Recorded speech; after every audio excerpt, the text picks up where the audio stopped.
Salom hammaga aziz do'stlar. Moviy yashil konturli yoritishimizdan ham bilib olish mumkinki, bugungi sonimiz dengiz mavzusiga, ya'ni akvamarine bo'limining yangi Supreme salonbariga bag'ishlangan. Kapitanlar aytganidek, yelkanlarni ko'tarib, hammani palubaga chaqiramiz. Xo'sh, boshladik. Qarang, bu yigit haqiqatdan ham juda zo'r va hiylakor, xuddi sening va mening mayamim kabi.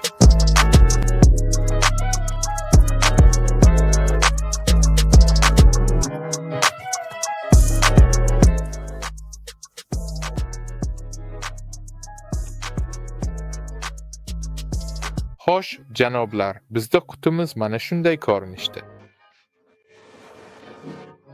Qutini ochib ko'ramiz. Mana so'ngbarimiz uni kater, yaxta va boshqa barcha transportlarda ishlatsa bo'ladi. Umuman olganda, har qanday ekstremal texnika yoki ochiq havoda ishlatiladigan texnika uchun mos keladi. Umuman olganda, har qanday ekstremal texnika yoki ochiq kabinali texnika uchun so'ngbarlarga hech narsa bo'lmaydi. Albatta, agar siz ularni ataylab dengiz suviga botirmasangiz. To'plamning ozi bizda quyidagicha ko'rinadi. Men silikon bilaguzukdan boshlayman. Akvamarine Supreme liniyasi. Keyin esa foydalanuvchi uchun qo'llanma. An'anamizga ko'ra, kompaniyamizda hammasi molkol. Ma'lumotlar, brendli stiker va Marine Supreme uchun kupon. Unda bizning ijtimoiy tarmoqlarimiz ko'rsatilgan. Albatta obuna bo'ling. Shuningdek, 20% chegirma olish bo'yicha yo'riqnoma ham bor. Aslida, bu juda oson. Sharf yozasiz, uni ijtimoiy tarmoqqa joylaysiz, bizga elektron pochta orqali yuborasiz va keyingi xarid uchun chegirma olasiz. Kafolat taloni ham bor. Unda Rossiya bo'ylab barcha servis markazlari ko'rsatilgan. Keyin esa mahkamlash elementlari solingan quti keladi. Bu yerda bizda to'g'ridan to'g'ri mahkamlash halqalari va zichlovchi rezina bor. Bu hech narsa jaranglanmasligi uchun kerak. Halqaning ozi mana shunday ko'rinadi, ya'ni u soundbarga yuqoridan mahkamlanadi va mos ravishda sizning ramkangizga ham. Shuningdek, to'plamda AUX kabeli bor. Ikkala tomonda ham 3.15 jack. Yana bir AUX kabeli bor. Uning bir tomonida 3.15 jack, ikkinchi tomonda esa 2 donarta konnektor joylashgan. U orqali siz ikkita soundbarni birga ulashingiz mumkin. Ko'rib turganingizdek, soundbarlar 3 ta o'lchamda yetkazib beriladi. 28 cm, 61 cm va 81 cm. Barcha qurilmalarning korpusi ekstrudirovka qilingan alyuminiydan tayyorlangan bo'lib, u atrof muhit ta'siriga juda chidamli. Bundan tashqari, bu material qurilmani yiqilib tushganda ham himoya qiladi. Agar u biror balandlikdan yerga yoki toshga tushib ketsa, u sinmaydi, lekin albatta tirnalishi mumkin. Lekin umuman olganda ishlash qobiliyatini saqlab qoladi. Soundbarlar IPX6 darajasidagi suvdan himoya standartiga ega, ya'ni ular sachratilgan va oqib turgan suvdan himoyalangan. Shuningdek, barcha soundbarlarda 3 xil rangda, qizil, ko'k va binafsha, statik sozlanadigan LED yoritgich mavjud. Uni SV tugmasini bosish orqali sozlash mumkin. Soundbarning o'rtasida boshqaruv paneli joylashgan bo'lib, unda soft touch tugmalar va qulay foydalanish uchun yoritgichlar mavjud. Endi qurilmalarning texnik xususiyatlari haqida gaplashamiz. Har bir soundbarda klassli ichki kuchaytirgich o'rnatilgan. 28 cm li modelda 60 Watt, 61 cm li modelda 130 Watt va 81 cm li modelda 160 Watt quvvatga ega.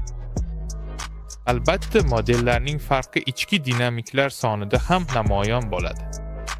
Agar 28 cm li modelni ko'rsak, unda ikkita keng diapazonli dinamik bor. Ular past va o'rta chastota diapazonini ijro etadi. Ustiga ustak ikkita tweeter ham mavjud. 61 cm li modelda esa 4 ta keng diapazonli dinamik va ikkita tweeter bor. Xuddi shuningdek, 81 cm li soundbarda esa 6 ta keng diapazonli dinamik mavjud. past va o'rta chastotali dinamiklar va ikkita Twitter. Endi esa dinamiklarning ozi haqida gaplashamiz. Ya'ni, agar keng diapazonli dinamiklar haqida gapiradigan bo'lsak, bu 3.5 dyumli dinamik bo'lib, uning diffuzori matritsali polipropilendan mitachon slyudasi qo'shilgan holda tayyorlangan. U past va o'rta chastotalarda maksimal samaradorlik uchun mo'ljallangan.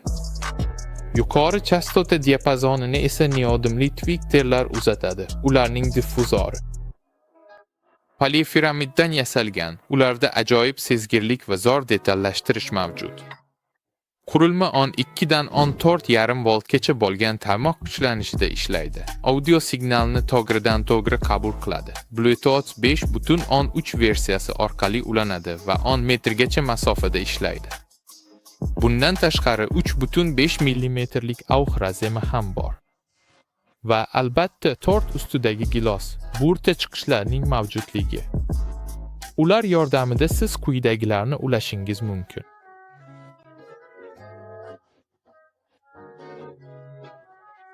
Tashqi kuchaytirgichni, unga esa subwoofer yoki qo'shimcha dinamiklarni ulashingiz mumkin. Shuningdek, unga boshqa soundbarni ham ulash mumkin. Buning uchun to'plamda maxsus adapter bor. Endi esa do'stlar, men sizlarni tinglashga taklif qilaman. Shuning uchun quloqchinlaringizni taqing, soundbarlarimizning to'liq kuchini his qilish uchun. Xo'sh, janoblar, avval Bluetoothning ishlash masofasini sinab ko'ramiz.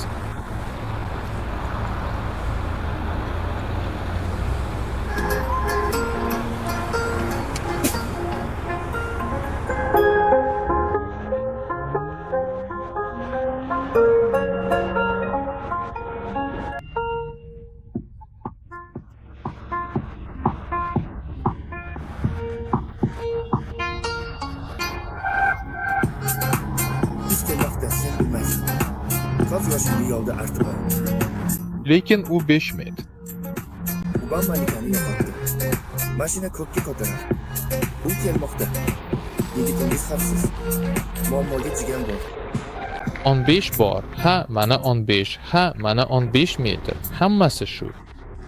Endi gapirishim uchun ovozimni balandlatishim kerak. Bu 61 santimetrli o'rtacha samontbar ishlayapti. Agar biron sababga ko'ra siz uchun bu ovoz past bo'lsa, nima qilamiz? Eslatib o'tganimdek, to'plamda AUX ulagichga o'tkazgich bor. Demak, biz oddiy manipulyatsiyani amalga oshiryapmiz. Xo'sh, men allaqachon hamma narsani sahna ortida qildim. Asosan men endi ulandim. Men Bluetooth orqali katta soundbarga, rita orqali esa o'rta soundbarga va umuman mashinaga ulandim. Xo'sh, endi ushbu formatda tinglaylik.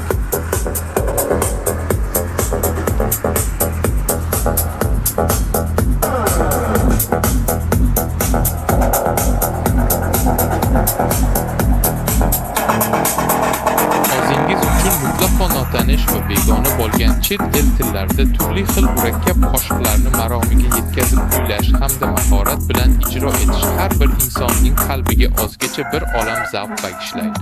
Shu bilan birga bu jarayon ijrochining ichki dunyosini boyitib, uning vokal mahoratini yanada yuqori bosqichga ko'tarishga xizmat qiladi.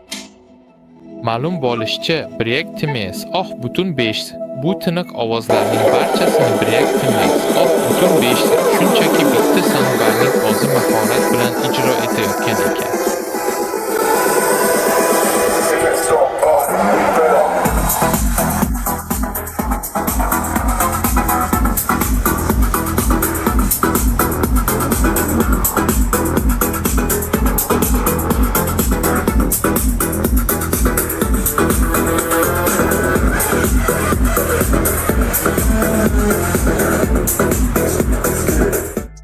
Ikkita soundbarimiz bor. Xulosa qilamiz, natijalar ajoyib.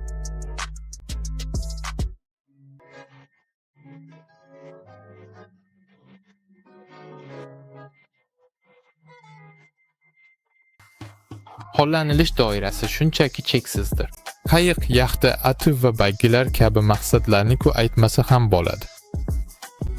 Siz uni dachangizdagi gazeboga yoki barbekyu zonasining biron bir joyiga osib qo'yishingiz mumkin. Yoki chidamli va universal ushbu qurilma har qanday sharoitga mos keladi. Mijozlaringiz ham zavq bilan musiqa tinglashadi. Sizlar bilan Pavel Tu kompaniyasi edi.